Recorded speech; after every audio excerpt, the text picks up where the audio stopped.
Saturday night's main event is coming up Saturday, and I don't know if this thing is even worth our time, honestly. What do you think? But let's go through the matches and let's discuss in segments and discuss, well, what the heck do you think is going to go down on this bad boy? If you guys enjoy the show, my name is Matt. Welcome to Assemble. Hit subscribe and all the good fun stuff here. Let's go. Okay, let's start with Intercontinental Championship match, Braun Breaker versus Sheamus. Has this feud been going on for like a year now? Honestly, it feels like it never ends. It's Breaker versus Sheamus, Breaker versus Kaiser, triple threat. Kaiser versus Sheamus, like they just do it every other way. We need fresh blood in this whole thing. Now, are they going to pull the trigger and get Sheamus to win his one title that has eluded him, which is the Intercontinental Championship? I don't think it's going to happen at Saturday night's main event. I honestly think that they will make this Sheamus' story to WrestleMania. I think he comes up short. I don't think it's a clear, decisive victory for Braun Breaker. Braun Breaker retains is my prediction, but I don't think that is going to be so clean cut in terms of just like a big spear, 1, 2, 3, it's over, because Sheamus then, he needs more motivation. I think he needs to come really close to beating Breaker, but does come up short somehow, some way. So then you can go maybe and go to like the Royal Rumble, and you have Sheamus go pretty deep into the Rumble, but once again, getting eliminated, maybe by Kaiser, maybe by Breaker. And then I honestly think that like you could get him to lose like a world title qualifier match or something like that, but getting him to WrestleMania to eventually get that win and win the Intercontinental Championship. I think you need to kind of tell Sheamus' story here as like the old guy now.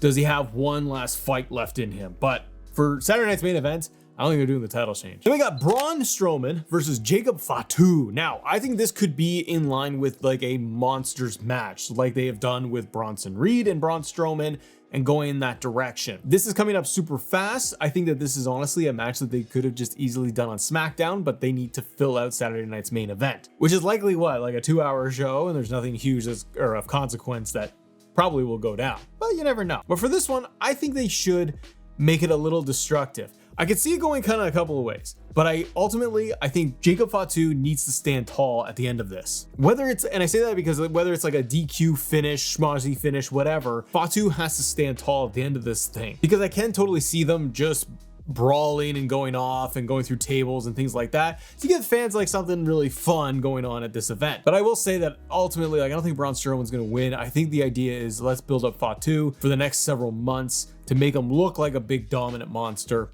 He has then more credit to his name, and eventually maybe he goes after Solo. Now the next match is kind of just thrown together, hasn't it? Rhea Ripley versus Nia Jax. Nia Jax has come over from the transfer portal window, and as she's gone through the other dimension, she is now going to challenge Rhea Ripley once again. They did this last time at Elimination Chamber in Australia. It was a good match, but again, it's thrown together. It's like we need a Rhea opponent, and they don't want to do Liv again, which has me nervous that like Liv could win the Rumble and then we're getting a rematch, but who the heck knows? I don't see much coming out of this one other than maybe they do a riptide off the top rope to Nia Jax and Rhea Ripley gets the victory. Rhea's not dropping the title from now until WrestleMania. Now, do they want to pop the crowd with Rhea winning and they do a surprise return like Becky Lynch, for example, and have her come out on the stage afterwards and just do a stare down to Rhea Ripley? Maybe they want to do that. The Charlotte Flair is also kicking around, but I imagine they want to save all those names for the Rumble. It's coming up really fast. I could see Becky maybe making a return,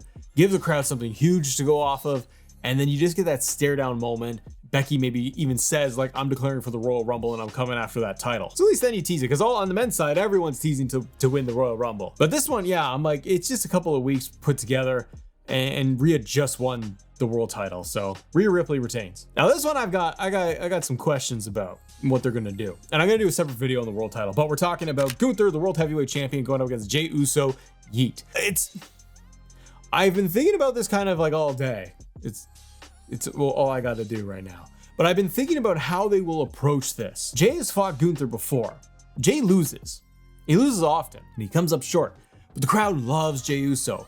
He's one of the most popular over people on Raw. My immediate reaction is Gunther wins, Gunther retains. But then I'm like, what are you doing with Gunther from Saturday night's main event or the Rumble to WrestleMania? Is he really going to hold on to that belt? Because the Gunther reign, for me, it's a little tepid. It's missing that fire. It's missing that thing that's like next level. And I don't feel like Gunther's character, the way it's presented, is really all that dominating, intimidating. He's just kind of floating around.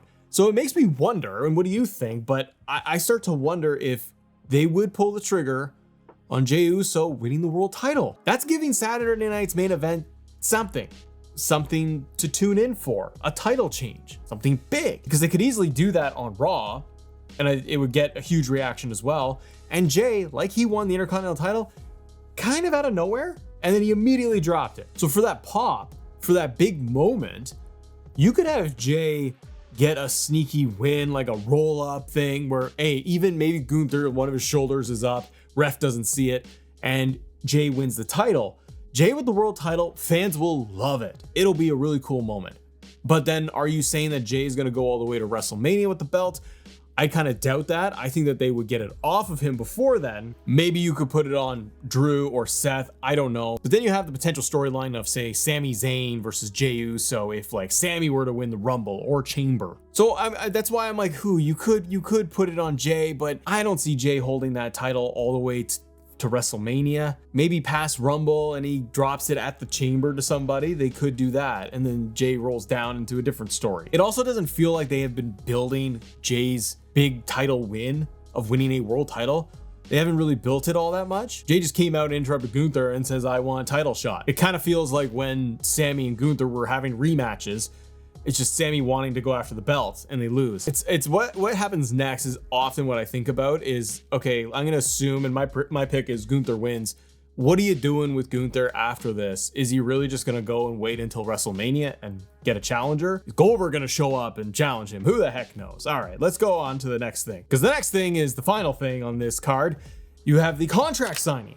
Cody Rhodes versus Kevin Owens. Well, not versus, but they're going to have their match they're going to have their ladder match at Royal Rumble. But there's going to be a contract signing, and you're going to have, for all reasons, Shawn Michaels in the middle handling the contract signing. Now, there is another element to all of this, and it's the addendum that Nick Aldis has put into the contracts that we won't know about until, I guess, Saturday. So, hey, there's some intrigue. I really think that the contract signing will be the main event segment. I think like Gunther and Jay might even open the show or be the last match. But the final thing happening is going to be Cody and Kevin Owens and HBK. That's a pretty big deal. They'll probably have the ladder set up in the ring. Maybe they will even put the belts hanging above. But there is an addendum. What would it be? Where my brain goes is you got both titles suspended above the ring at the Rumble, and the rule might be that, hey, to win, you have to successfully pull down both belts so that we get the one undisputed champion. That's the only thing I can really see them doing, which does leave a little bit of intrigue, right? Because Cody, I don't see him dropping his belt. As much as I want Kevin Owens to pick up all belts and run with it to Mania, I think it'd be a little more intriguing. But what if I don't know, you could have Cody grab his title, and then you could still have Kevin Owens pick up the Winged Eagle title, and you're just back to where you started. And then Kevin Owens still has ground to sit on of like, hey, I'm still champion, and then they got to do something with the titles. I'm not sure, but realistically, it feels like Cody will just win and he will grab both belts. It would be funny though if Kevin Owens grabbed the Undisputed Championship and Cody grabbed the Winged Eagle, and they flip it. And then you're like, well, we still got a problem here. Who's the real champion? So I don't think they want to make it that messy. It's been a fun story of Kevin Owens and Cody Rhodes with the Winged Eagle title and all the work Kevin Owens has been doing. But for this contract signing, I think that might be the whole thing behind it. And maybe there's going to be a super kick from HBK to Kevin Owens into a crossroads and Cody stands tall. Or Kevin Owens is going to give a stunner to HBK, which would give him great heat. So I think maybe they should do that. But ultimately at Royal Rumble, kind of an early Royal Rumble prediction here, Cody's holding on to that belt. Or belts. He's double champ, just like Roman was. But then I could see them, if Cody pulls down both belts at the Rumble, I could see them turning around and melting them and giving us a new championship. They did recently unveil that mustard title, WWE title, to Roman when he merged both belts, the red and the blue, and he gave us the yellowy gold. But I could see them trying to be like, hey, let's get an inspired Winged Eagle with the WWE logo and try to make something melt together for a Cody title. But Saturday night's main event, the second one, part 2, it's not as thrilling, is it? Feels like a lot of foregone conclusions. I don't think, like, why can't they give us like a women's Intercontinental or US title match? You got these new mid-card titles. Why not a tag team title match? Like, I'm like, come on, man. Like, I know it's a 2-hour show and you basically have filled it up, but like, come on. But we could have filled this thing out just like a little bit more as we're going into the Royal Rumble. Drop your picks down below. Have a great day. See ya.